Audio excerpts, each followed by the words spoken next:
Ве поздравувам, драги присутни, драги пријатели, драги гледачи преку интернет. Денес би сакал да ве известам дека во текот на овото месечие, некои саботи, ќе се занимавам со поуката, како денес, например. Затоа што, како што реков пред 2 недели, кога сакаш да ги збуташ двете посланија до коринтијаните во едно тромесечие, нужно, нешто ќе мора да биде нужно изоставено или занемарено. Како што за денешната тема беше занемарена втората глава од првото послание до коринтијаните, инаку глава која што ги содржи едни од најубавите мисли на апостол Павле во сите негови посланија. Така што, кога нема да има ваква потреба да се интервенира во самата поука, за да нагласам нешто од посланијата, што во лекцијата е нужно занемарено, ненагласено, тогаш ќе продолжам со проучувањето за ковчегот, но кога ќе има потреба да истакнам нешто од лекцијата што било занемарено или ненагласено, а сметам дека е важно, тогаш во такви саботи, летово, како денес, ќе се занимавам со темата од самото послание до коринтијаните. Сега првото послание, втората глава. Првото послание, втората глава, во денешната лекција беше само наведено, и тоа последно, да се прочитаат првите 5 стиха и од таа глава. А во текстот на лекцијата се цитираше само 14 стих, кој што Борче го спомена. Кој беше тој стих? Се сеќавате? Да. Апостол Павле го споменува душевниот човек. И Борче рече душевниот, духовниот и, значи, и еретикот, ајде, потоа што погрешно разбира и погрешно толкува, се на 3 различни бранови должини. Тој што погрешно разбирал бил рабинот, учениот фарисеи. Во тоа време, денес теологот, особено модерниот теолог, теологот на новата еретичка теологија. Потом речено, тие многу се фалат со својата ученост, со своите дипломи, а пливаат на многу интернет дебати. Гледам дека пливаат, не разбираат темата, теолошката тема за која што се расправа. Многу смоквини лисија, што би рекол Исус, а малку или никаков плод. Ја на самиот почеток би сакал да ви кажам еден конкретен пример. Мислам дека еднаш го имав споменато од катедра, може би многу одамна. Далечната сега, 1997 година, значи минатиот век, бев во посета на еден од браточедите на татко ми, и бидејќи беше лето, август, тој инаку беше универзитетски професор. Не знам дали уште жив, се сомневам. Последен пат го посетив 2013 година во неговата летна викендица, која што се наоѓа во местото, го знаете, Неј Епиватес, се вика, после Переја, после аеродромот. И тој е универзитетски професор, ако е се уште жив, требало да има 97-8 години, што се сомневам дека е.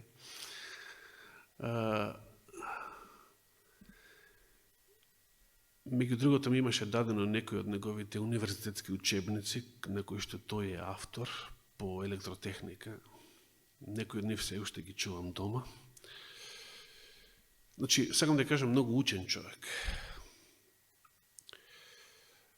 И кога паднавме на муабет за Библијата, а тоа, особено во тоа време, беше неизбежно, кога тогаш, прашање на време, кога со некој што сум во друштво, прашање на време кога ќе паднеме на муабет за Библијата, за верата воопшто. И тој ми кажа, знаеш што, јас пробав да ја читам Библијата, ми вели, значи овој чичко мој професор. Пробав да ја читам Библијата, меѓутоа многу работи тие што ги читав некако многу глупаво ми, некако нелогично, глупаво и неповрзано, несватливо некако. Не можев да разберам што е проблемот. Па сте универзитетски професор. Учен човек. Образован човек. И мене ми текнува во моментот, ќе му го прочитам тој стих. Одиме право таму и навистина. Апостол Павле што ги запишал овие зборови. А душевниот човек, а во некои преводи тоа напишано телесниот, но во оригиналот стои душевниот. Душевниот човек не го прима она што е од Божиот дух. Ете интересна работа. Патем речено, Павле бил самиот искусен, но од своја кожа ги знаел овие работи. Нели било сведочен, уште во времето на Стефановото каменување, било сведочуван за вистината, гледајќи го сведоштвото, животот на христијаните, па дури како маченички страдаат заради тоа име, но се опирал на тоа осведочување. Значи, замислете, некој што веќе бил и осведочуван од Светиот Дух, но се противил на тоа осведочување. Се уште верувал на ученото негово православие, еврејско, рабинско, книжевничко, на традицијата на оците, како што се изразува. Не може тие да се во криво, не еден Гамалиел, цел Синедрион, кој што бил класа луѓе, тоа биле елита, дали знаете дека членовите на Синедрионот биле најучените луѓе во тоа време, во светот. Некои од нив биле способни да сецираат човечки тела, ја познавале целокупната анатомија на човечкото тело. Некои од нив, зборувам за оние еврејски рабини што биле членови на Синедрионот. Некои од нив биле полиглоти, десетина јазици зборувале од тогашниот свет. Ја познавале, како и самиот Павле, ја познавале и целата паганска филозофија, стоичка и епикурејска конкретно. А и самиот Павле бил член на Синедрионот во младоста. И покрај, значи, познавањето на Стариот Завет, на својата еврејска религија, познавале и многу што од паганската мудрост, од тогашната световна наука и филозофија, најчесто на грчки јазик. И сепак, толку многу образование, толку многу ерудиција, толку многу писменост, толку многу мудрост, во тоа време тоа се нарекувало мудрост, од тука изборот философија, пријател на мудроста. А сепак не го прифаќале Евангелието и дури не го разбирале или им изгледало како безумство. Зошто? Бидејќи само Божиот дух може да направи, да те просветли, да го разбереш. Или како што вели тука, значи, душевниот човек не го прима она што е од Божиот дух, зашто тоа е безумство за него И не може да сознае и да сака, не може да разбере. Затоа што треба да расудува на духовен начин. Духовниот пак човек, видите како го опишува духовниот, оној што може да го разбере Евангелието. Зошто може? Која е квалификацијата за да може да го разбере? Божиот, да го има Божиот дух, да го има Светиот дух. Тоа е единствената квалификација. И каков е тој човек што го има Божиот дух, или наречен духовен човек? Духовниот човек испитува се. Значи, можеш ли да бидеш духовен човек? Денес го судат на Американскиот конгрес по иницијатива на сенаторот Ранд Пол, го судат Антони Фаучи за злосторството против човештвото за време ковидот. Меѓутоа, ние не требаше да ги чекаме сите тие докази во следниве 5-6 години. Ние тогаш знаевме дека мудроста на светот, која што проповедаше земете ја, прифатете ја ковид вакцината, не е исправна. Од каде знаевме? Од каде знаевме? Од духот на пророштвото, од Божиот дух. Не затоа што ние сме попаметни од другите, не затоа што нашата човечка мудрост беше поголема од нивната. Но, една од карактеристиките на духовниот човек е што испитува се, а тоа е квалитет на вистинската наука. Значи, не прифаќаш здраво за готово сервирани предрасуди, само затоа што ги кажува некој авторитет. Дали е тоа мудро? Дали веруваш во нешто само затоа што така верува твојата црква? А ти самиот не си ни го испитал, многу не си се занимавал со тоа, ама така велат моите, така вели овој угледен пастор, почитуван проповедник, теолог, или целата деноминација, целата традиција наша, светите оци. Чим они така веруват, мора да е точно. Дали е тоа мудрост да имаш таков став? Не, така верувал и Павле. Чим Синедрионот го отфрли Христа, чим учените рабини, чим свештенството, сите заедно, мора да се они во право, не може овој столарот од Галилеја да бил во право. Но духовниот човек испитува се, а него никој не го испитува. Е сега. И тоа треба да се испита.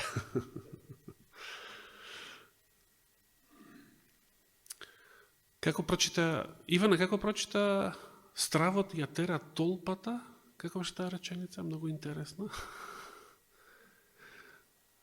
Да, сакам да се подсетиме на таа мисла, бидејќи е во контекст на она што го зборувам.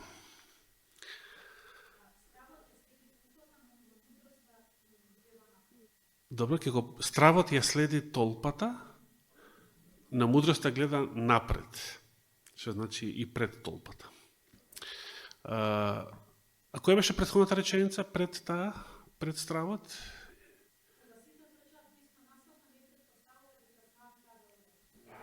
Кога сите трчаат во иста насока, не предпоставувај дека знаат каде одат. Точно е тоа? Да, многу точно. Муслиманите во поранешна Југославија, во Босна обично, има ваква поговорка. Кут сви турци, брче, веднаш се насме. Вие постарите знаете како завршува? Ја знам верзијата со Мујо, значи има повеќе верзии, веројатно, што не е битно.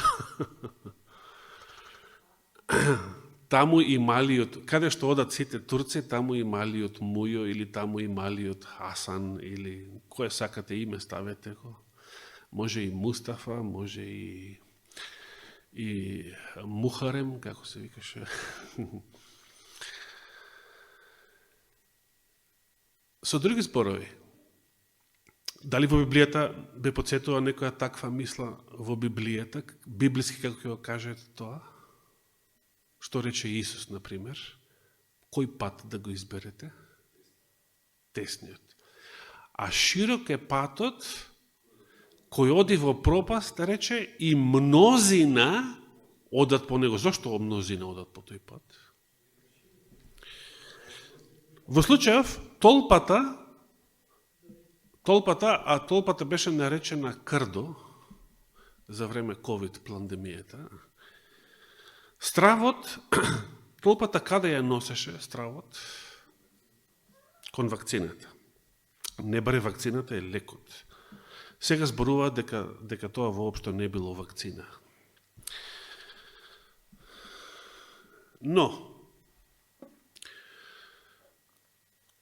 каде е мудроста? Мудроста е да испиташ се. Мудроста е да испиташ се пред да донесеш одлука. Или, ќе ве подсетам, во контекст на ковидот, тоа беше паролата, која што често пати ја истакнував. Паролата што треба да не води. Само во Бога верувам, се друго проверувам. Дали е тоа исправно?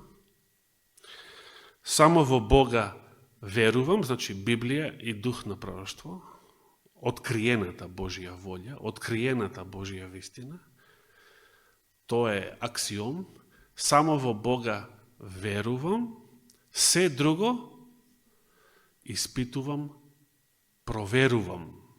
Дали се што е друго ќе го прифаќам здраво за готово?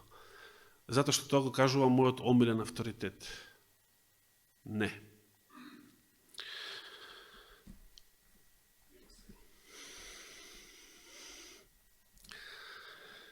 Да ви кажам еден пример. Повторно ќе споменам ковидот, како многу тазе пример. Инаку може да споменеме разни примери и од подалечната историја и воопшто. Но нешто што многу е тазе, па верувам дека повеќето се сеќаваат. Световната мудрост, тоа мудрост, тука ставете го под наводници, бидејќи се работеше за политика. Световната мудрост ја тераше толпата, целиот свет, да ја прими новата неиспитана генетска терапија, наречена COVID вакцина. Од друга страна, имаше научници, ја го споменав, го цитирав од ова место францускиот доктор Кристијан Перон, кој што беше поранешен вработен во Светската здравствена организација, но многу попознат беше неговиот сонародник, Нобеловецот, се сеќавате како се викаше? Лук Монтање. Нобеловец. Нобеловецот имаше изјавено,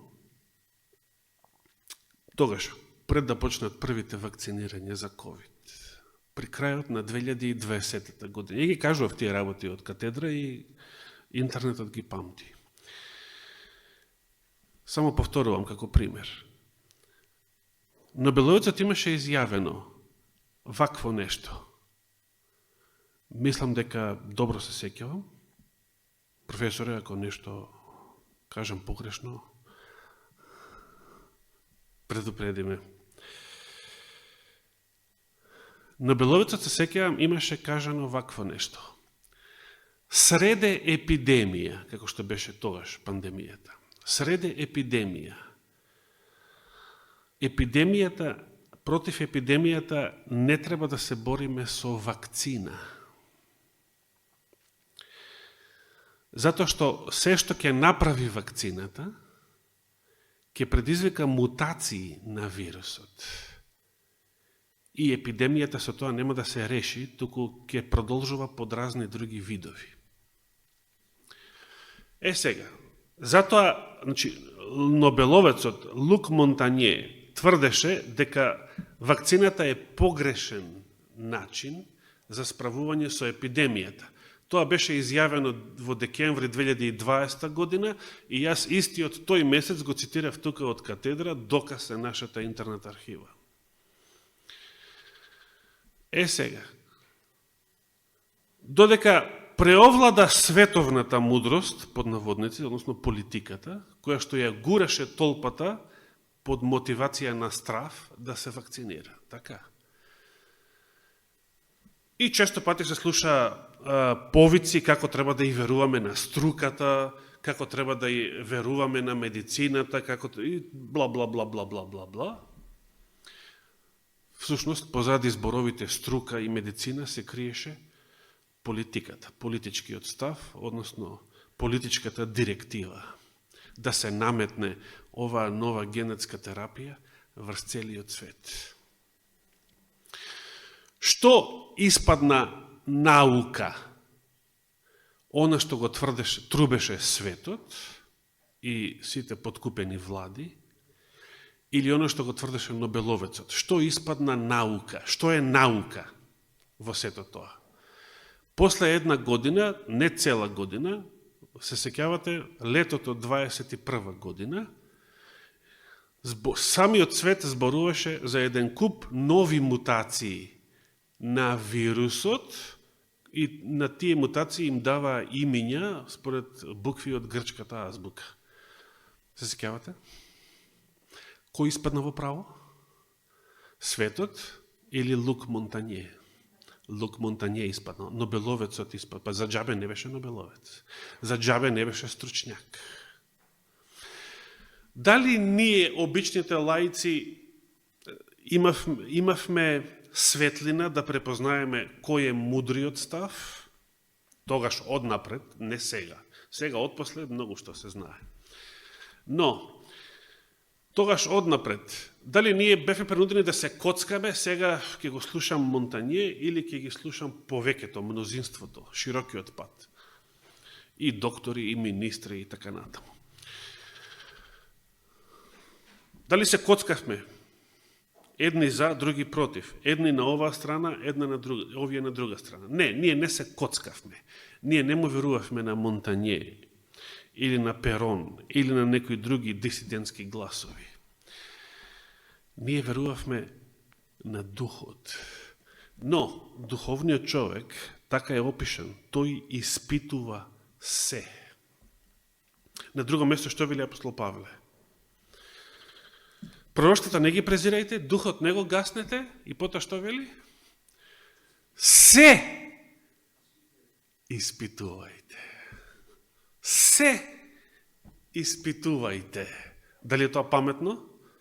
Се испитувајте. Професоре, дали е тоа паметно?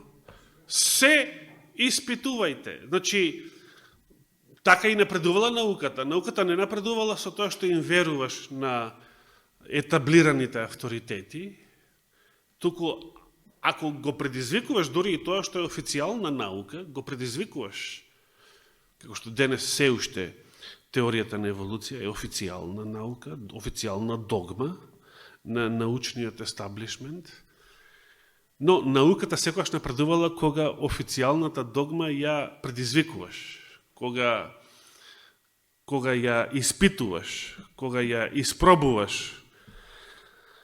И времето ќе покаже, ако го положи испитот на сите тие проби, испитувања, нови истражувања, нови докази, тогаш е вистина. А ако паѓа на испитот, тогаш колку год политички да се форсира, тоа не е вистина. Да се вратиме на почетокот на главата, бидејќи тука има прекрасни мисли кои што апостол Павле ги кажува. Втората глава, првиот стих. И јас, кога дојдов при вас, браќа, сега им рекапитулира, после сите овие мисли што ги проучивме во поуката од првата глава, Значи, крстот безумство, оно што е слабо кај Бога, посилно е од луѓето, помудро е од луѓето и така натаму. И на крај првата глава завршува со цитатот кој се фали во Господа да се фали. Он е познат цитат од Стариот Завет. И сега во втората глава, продолжувајќи на тие зборови, вели и јас кога дојдов при вас, браќа, кога дојдов во Коринт, така, не дојдов со висок говор или со мудрост. На што мисли тука? Со други зборови, јас кога почнав да проповедам во Коринт, не ја направив истата грешка што ја направив во Атина. Во Атина, како што знаеме, читајте Дела 17 глава, во Атина настапив со висок говор и со човечка мудрост, со човечка филозофска, научна логика, рационална логика и резултатот беше добро, имаше некои Диониси Ареопагитски и уште двајца-тројца што се обратија, но да, може да се каже, речи си нула. Зошто? Бидејќи ти настапуваш со човечка мудрост, со ерудиција, со елоквенција, со образование, и што предизвикува тоа кај оние што те слушаат, кои што и самите се учени, мудри, образовани, што предизвикува кај нив? Уште повеќе ја подбуцнува нивната гордост. Ајде бе, кој си бе ти мене да ми држиш лекција по овие прашања. Така реагираат и денешните теолози. Кај нив ја провоцираш само нивната гордост. И затоа Павловото слово во Атина мудрите и образовани филозофи го отфрлија. Но блудните, пијани и развратни коринтијани го прифатија под наводници безумството, го прифатија словото за крстот. Значи, јас, браќа, не додов кај вас со висок говор или со мудрост за да ви го проповедам Божјето сведоштво. Зашто решив да не знам меѓу вас ништо друго, после лекцијата во Атина. Зашто решив да знам помеѓу вас ништо друго, освен што? Исуса Христа и тоа распнатиот. Словото за крстот. И јас бев со вас во слабост, и во страв, и во многу трепет. И моето слово, и мојата проповед не се состоеја во што? Во убедливи зборови на мудроста. Немаше тука рационализам. Немаше тука учена логика. Немаше тука филозофија. Немаше тука теологија, ако сакате. Значи, не во убедливи зборови на мудроста, туку во што? Што гледа коринтијаните? Што гледа тогашните блудници? Што гледа за да го прифатат тоа? Тие ја видоа силата, но каде ја видоа? Не во зборовите на Павле, во ученоста, елоквенцијата. Тие го разбира логично, ја разбира информацијата што зборовите од неговата проповед ја кажуваат, но не ја видоа силата таму. Каде ја видоа? Да видиме што кажува тој. И моето слово, 4 стих, и моето слово, и мојата проповед не се состоја во убедливи зборови на мудроста, туку во докажување на духот и силата. Што видоа коринтијаните во Павла? Оно што го видоа евреите во Исуса. овој човек не зборува како учените теолози, како учените рабини. Овој човек зборуваше како оној што има власт, вели Евангелието, а не како кој? Како книжевниците. Книжевниците тоа биле рабините, тоа биле теолозите. Тоа биле учените водачи на Божиот народ. Тоа биле гамалиевците и останатите високи рабини. Денес доктори по теологија и филозофија. Исус, кој што бил само столар и не учел рабински факултети, народот забележувал дека Исус не зборува како учените рабини, туку како некој што има што, освен зборови, другите имат само зборови, смоквените лисија. Како оној што има власт. Што било власта? Оно што луњата ја стивнувал. Оно што неизлечиви болести лекувал. Оно што мртви воскресувал. Тоа било силата. Тоа било власта. И што вели Павле, да се вратиме? Та, 5 стих, та вашата вера, се зборува за верата на самата црква на коринтијаните, та вашата вера да не биде основана на човечката мудрост, туку на што? Туку на Божјата сила. Сакате, каква вера сакате? Верата на вашите теолози, проповедници, пастори, учители, рабини, целата таа академска фела. Сакате таква вера, со многу мудрост?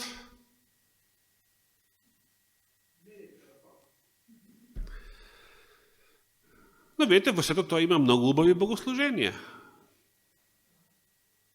на кои што, особено на некои собори, сте присуствувале, знаете како е. Кај што има многу мудрост, говорничка мудрост, многу талент.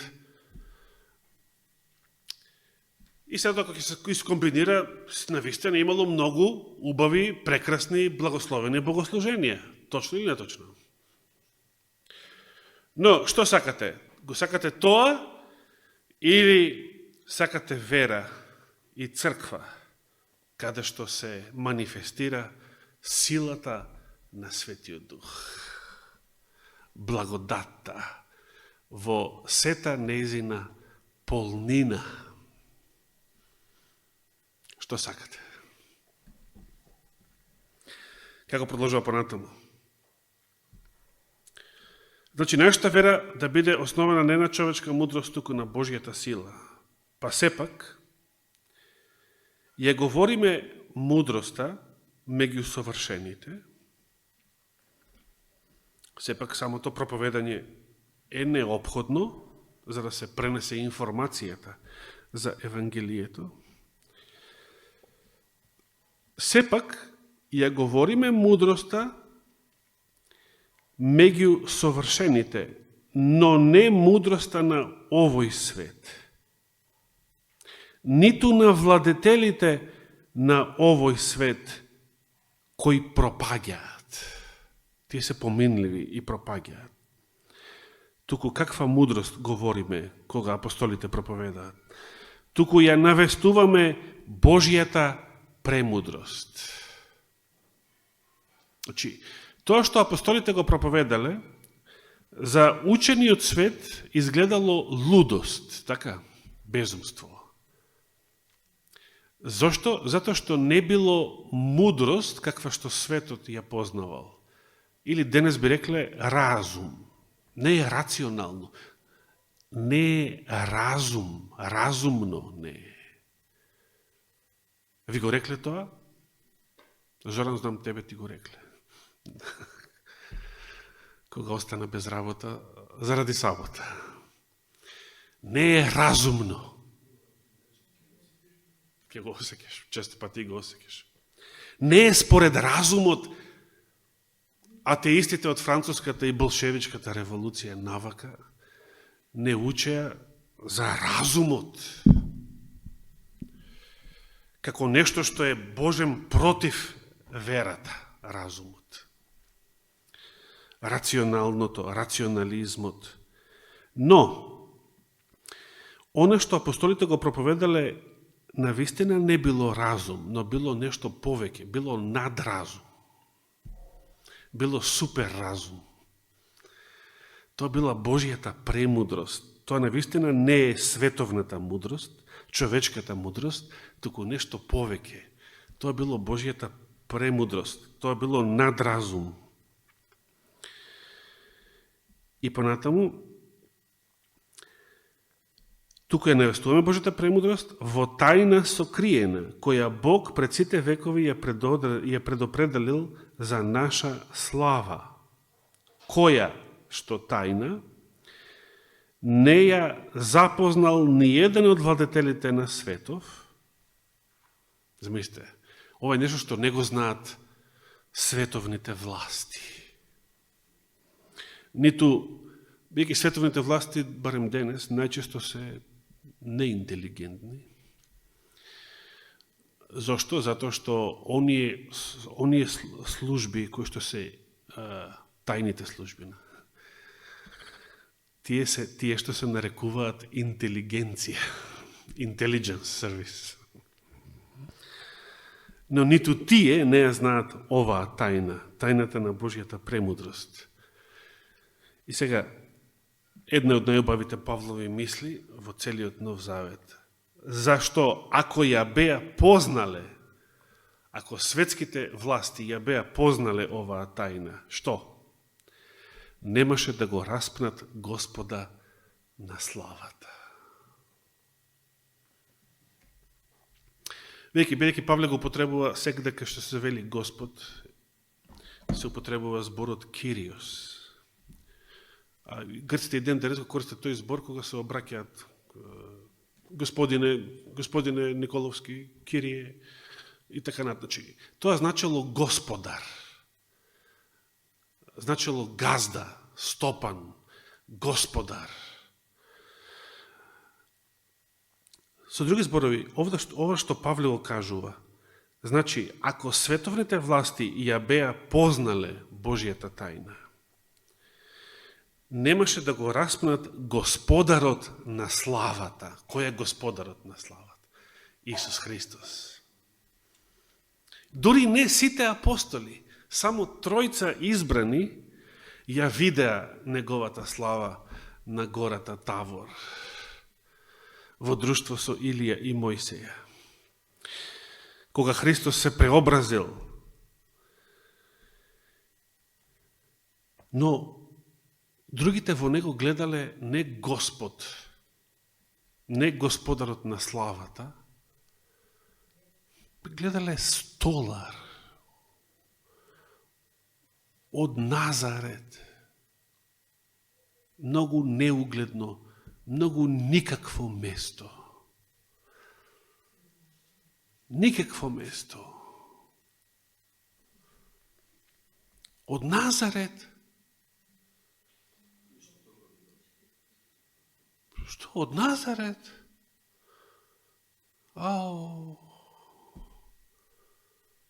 Замислите, тие со воодушевување очекувале Месија, најавен од пророците, син Давидов, како цар, како ослободител. Што? Од Назарет. Веќе таа првобитна информација. Како делувала во нивните срца? Како делувала кај самиот Натанаел? Може ли нешто добро да излезе од Назарет? 9 стих. Туку како што е напишано, и ова е цитат сега, што окото не виде, што увото не чу, што во човечкото срце не дојде, тоа го приготви Бог за кого? За оние кои го љубат. Но, да го ставиме тоа малку за миг, имаме уште неколку минути, да се подсетиме и на едни други Христови зборови. Ќе отвориме во Евангелието според Матеј, 11 глава, 25 стих. Матеј 11, 25.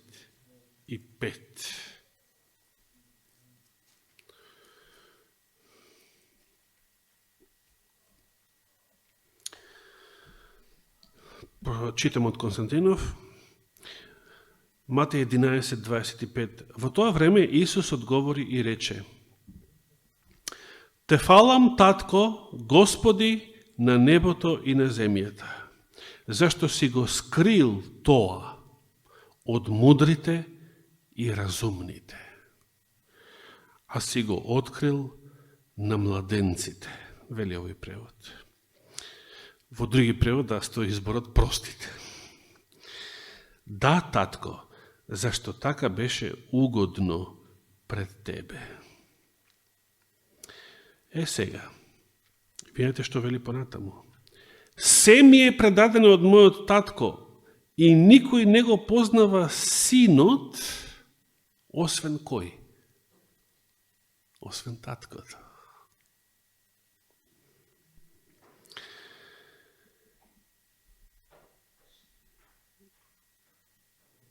И никој, ниту некој го познава Таткото, освен кој?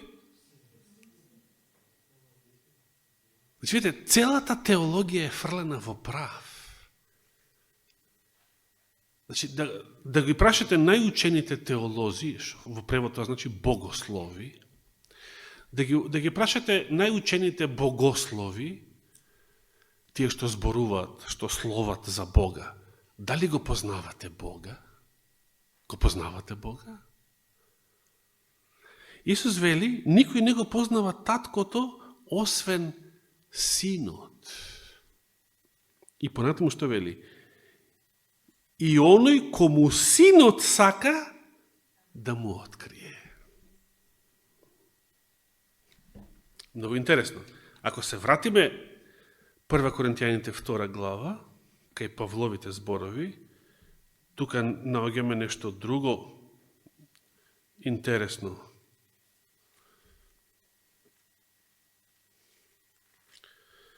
Прво послание Коринтијаните, во 2 глава, го прочитав цитатот, што око не види и уво не чу, тоа беше во 9 стих, 10 сега. А Бог ни го откри тоа, значи тоа што светот не го знае, светските власти, светската ученост, умните и разумните, образованите и така натаму, а Бог ни го откри тоа нам преку, како? Духот. Зашто Духот испитува се, па дури и Божјите длабочини.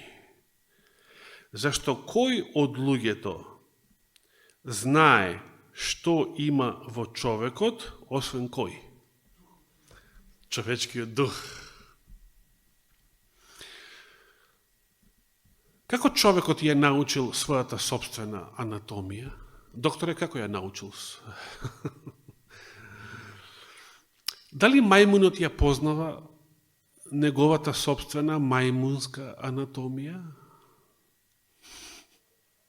Сега, и во животинскиот свет има големи чуда, инстинктивни постапки и знаења, но тоа е Божјата програма во нивната подсвест, во нивната ДНК. Да. Значи, Господ на човекот му дала разум за да тој ги испитува Божјите дела и по тоа да се разликува од животните. Значи, никој не знае што има во човекот, освен човечкиот дух. Па затоа вели, така никој не знае што има во Бога, освен кој? Освен Божиот дух. Како може да го запознаете Бога? Исус рече преку Синот, ама кога бил на земјата. Сега не е на земјата. Како можеме сега да го познаваме Бога? Преку Божиот дух. Преку Божиот дух. Само преку Божиот дух. И 12 стих, а ние не го примивме духот на светов, туку духот кој доаѓа од Бога, за да знаеме што Бог милостиво ни дарува. Па така и не го зборуваме со зборови научени од човечка мудрост, туку со зборови научени од Духот Свети, споредувајќи ги духовните работи со духовното. И потоа следат зборовите со кои што започнавме. И така ја покривам целата втора глава од првото послание до Коринтијаните. Да привршиме и со некои други Христови зборови. Се сеќавате, да речеме, во Јован 7 глава. Да отвориме и таму на брзина. Во Јован 7 глава, кога Никодим, кој што исто така како и Павле подоцна, бил учен рабин и книжевник и член на Синедрионот, заедно со Јосиф од Ариматеја или денешна Рамала, кога Никодим сакал да го одбрани Исуса после една седница на Синедрионот, каков одговор добил, да се подсетиме?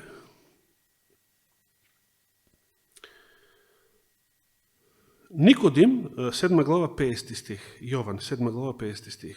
Никодим кој порано отиде при Исуса, кој беше од нив, член на Синедрионот, сака да каже, им рече, осудува ли нашиот закон некого, ако најнапред не го сослуша и не разбере што прави?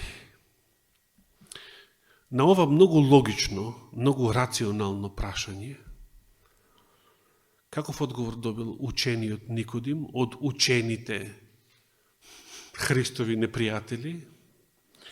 Да не си и ти од Галилеја? Величи ова на разум, на ученост? А, и ти си со нив.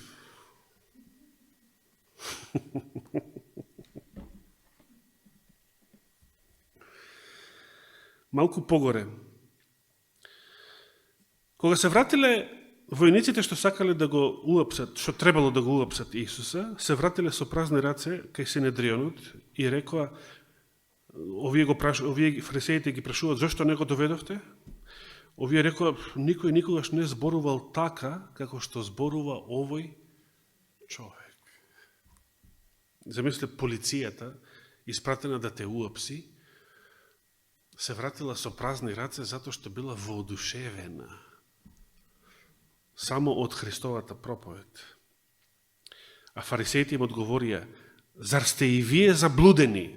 Значи, ве магепса и вас, ве заблуди. И сега, кој им беше најсилниот аргумент на Христовите непријатели?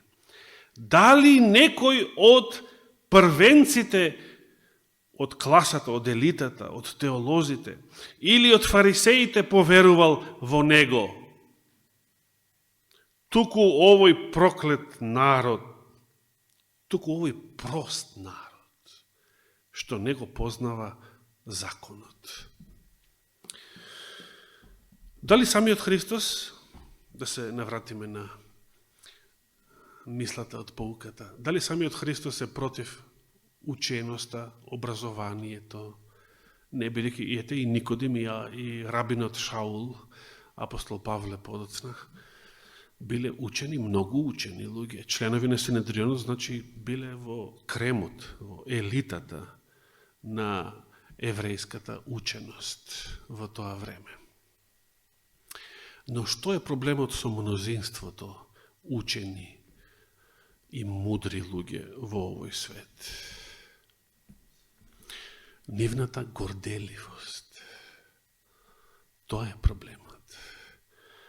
Проблемот не е дали си учен или си прос. Проблемот е дали си горд или понизен. Само ако си понизен, а Господ, Неговиот дух сака да пребива кај такви. Само ако си празна чаша, Господ сака да те исполни. Ако си полна чаша и се држиш за таа течност, ова шише е сега полно. Догоре е полно. Што може да ставиме, да наполниме во него? Ништо. За да наполниш нешто друго, например, преубавиот гроздов сок од Света вечера. Што треба да направиш? Што треба да направиш? Да го испразниш. Што треба гордиот фарисеј, гордиот теолог, за да го прими Божиот дух? Што треба? Да се испразни од својата гордост. Или како што рече Елена Вајд, пораката од Минеаполис 1888 ја фрла сета човечка гордост во прав. А затоа и беше одбиена. Затоа што оние што го одбиваат Божјето Слово, го одбиваат од гордост.